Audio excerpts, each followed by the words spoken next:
안녕하세요 여러분, 도쿄함유입니다.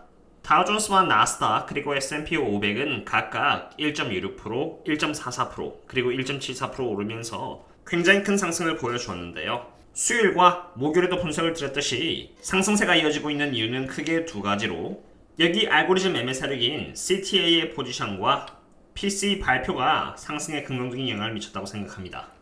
하지만 저는 이런 종류의 상승이 불마켓으로 이어질 것이라고 보고 있지는 않으며, 이런 종류의 상승은 오히려 단타로 접근하는 것이 보다 안전하지 않을까 생각합니다.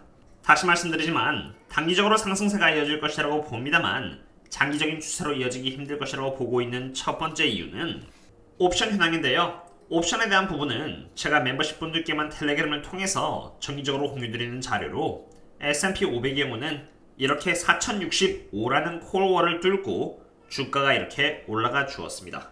지난 과거들의 이런 지표들을 보시면은 주가는 항상 여기 콜월과 초록색인 풋월 사이에서 움직였다는 것을 볼 수 있는데, 만약 2023년 2월 때처럼 콜월의 위치가 이렇게 크게 개선되지 않는 이상은 S&P 500의 주가는 다시 콜월 이내로 돌아갈 가능성이 큽니다.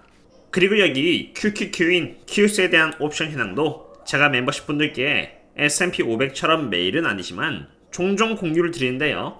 보시면 나스닥 QS의 콜월 현황은 이렇게 320달러이고 풋월은 300달러의 위치에 있습니다. 그리고 키게마 스트라이크는 310달러이고요.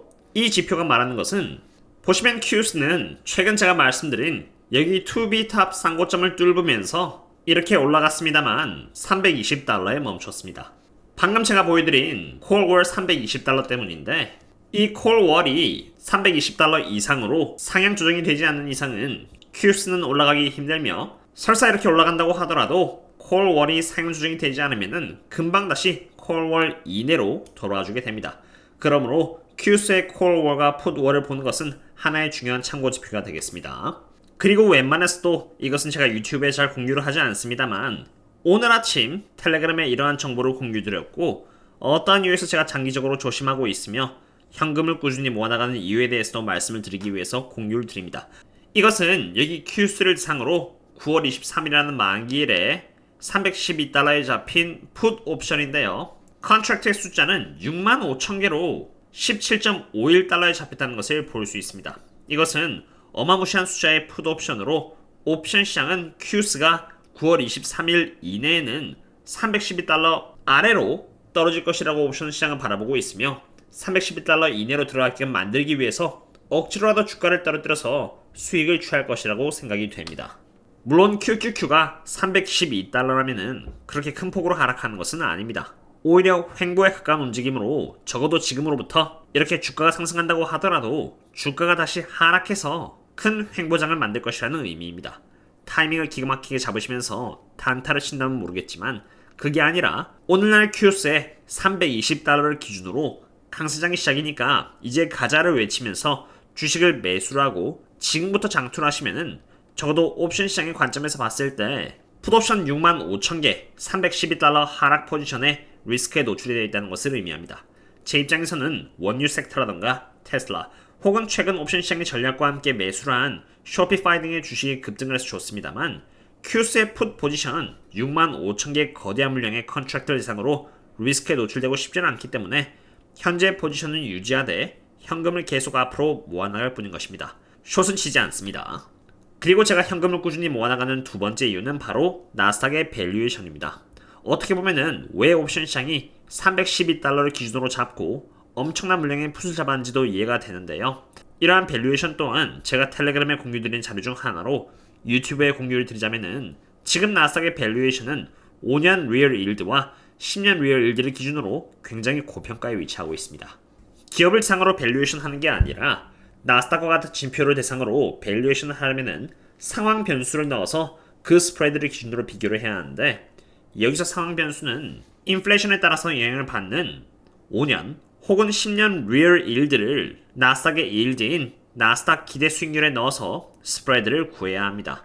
나스닥 기대 수익률에서 5년 리얼 일드를 빼면은 이렇게 2.24가 나오고, 똑같이 10년 리얼 일드를 빼면은 2.29가 나오는데, 여기 2.24와 2.29라는 수치가 바로 과거 2008년 때 버금간 수치로 지금의 주가는 2008년 리만 사태 혹은 10년 리얼 일들을 기준으로는 유로피안 뎁 크라이시스가 터지기 전 2010년 때만큼이나 고평가되어 있다는 것을 의미합니다. 많은 분들이 지금 이제 주가가 올랐다고 해서 코로나처럼 V자 반등을 한다고 생각하시는데, 참고로 코로나 때 스프레드는 이렇게 5 이상이었습니다. 그만큼 코로나 때는 주가가 많이 폭락하면서 이렇게 저평가가 되었고요. 저평가이기 때문에 주가가 매우 크게 반등을 한 것입니다. 지금의 분위기는 코로나 때와는 완전 분위기가 다른 것입니다. 물론 현재 시점을 기준으로 봤을 때 주가가 상승할 확률이 높습니다.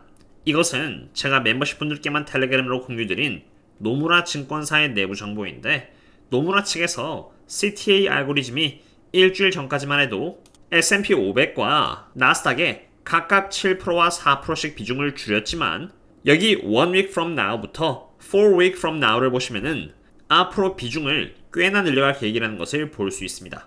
물론 나스닥도 포함입니다. 그렇기 때문에 단기적인 투자 관점에서는 제가 갖고 있는 쇼피파이 또한 이러한 흐름에 맞춰서 제가 바라보고 있는 타겟 프라이스까지 옵션 세력들에 힘입어 올라갈 수 있다고 봅니다. 하지만 어디까지나 알고리즘의 매매 세력은 단기적입니다. 약 한 달 동안은 이렇게 알고리즘 세력이 좋게 보고 있습니다만, 앞으로의 상황에 따라서 언제 뒤바뀔지 알 수가 없습니다. 바로 그런 이유에서 저는 주가가 오르면은 단타를 위한 주식들은 주가가 오르면 정리하면서 현금을 더 구축하되, 장기 투자 관점에서 보유하고 있는 주식들은 계속 킵해 놓으면서 주가가 나중에 맨 처음 제가 말씀드린 두 가지 이유에서 조정을 받는다면은 그때 수량을 더 모으면서 미래에 대비하고자 합니다. 그리고 참고로 여기 골드만삭스에서 제가 받고 있는 내부자 정보 또한 CTA 알고리즘 매매 세력이 일주일 동안은 바이어로서 주식을 매수해 나갈 계획이라는 것을 알려주었습니다. 이러한 정보도 제가 여기 유튜브에 공유를 드리기 전에 미리 멤버십 분들께 공유를 드렸으며, 혹시나 CTA 세력이 다시 포지션을 바꾼다면은 그때도 제가 미리 텔레그램에 공유를 드릴 계획입니다. 그렇기 때문에 그 전까지는 주가가 기계적으로 상승할 가능성이 높지 않나 생각해 봅니다. 그리고 마지막으로 PC에 대해서 다뤄볼 텐데요. 여기 PC의 경우는 month over month의 경우는 0.3%로 컨센과 똑같이 나와 주었고요. year over year의 경우는 5.0%로 컨센 대비해서 조금 적게 나오면서 인플레이션이 쿨다운한 모습을 보여주었습니다. 그리고 PC 코어의 경우는 month over month와 year over year 둘 다 컨센 대비해서 낮은 모습을 보여주면서 상대적으로 인플레이션이 쿨다운한 모습 또한 보여주었고요. 그러나 연준이 집중하고 있는 서비스 섹터 쪽, 즉 하우징이 제외된 슈퍼코어 PC의 경우는 이렇게 4.6%로 반등을 이어나가고 있습니다. 하지만 MOM 측면에서는 또 이렇게 떨어지고 있기 때문에 인플레이션 경우는 조금 더 지켜봐야 할 것 같습니다. 게다가 유가는 다시 강하게 반등을 하고 있는 상태이고요. 참고로 방금 기침낸 소리는 제가 아니라 제 애기가 기침낸 소리입니다. 어쨌든 여러 정황을 봤을 때 지금 나스닥과 S&P 500은 상승하고 있는 모습을 보여주고 있습니다. 그러나 상승의 이유가 CTA 알고리즘 매수 세력이 대부분이며, 밸류에이션 관점에서 바라봐도 그렇고 옵션 관점에서 바라봤을 때 주가가 꾸준한 불마켓을 보여줄 것이라 생각되진 않기 때문에 주가가 상승하는 것을 즐기되 잘하면 꾸준히 이 기회를 이용해서 현금을 늘려서 리스크 매니지먼트에 집중을 할 것 같습니다. 아무쪼록 조심 투자했으면 좋겠고요. 그럼 다음에 또 다른 분석과 함께 찾도록 하겠습니다. 그럼 다음에 또 만나요. See you later.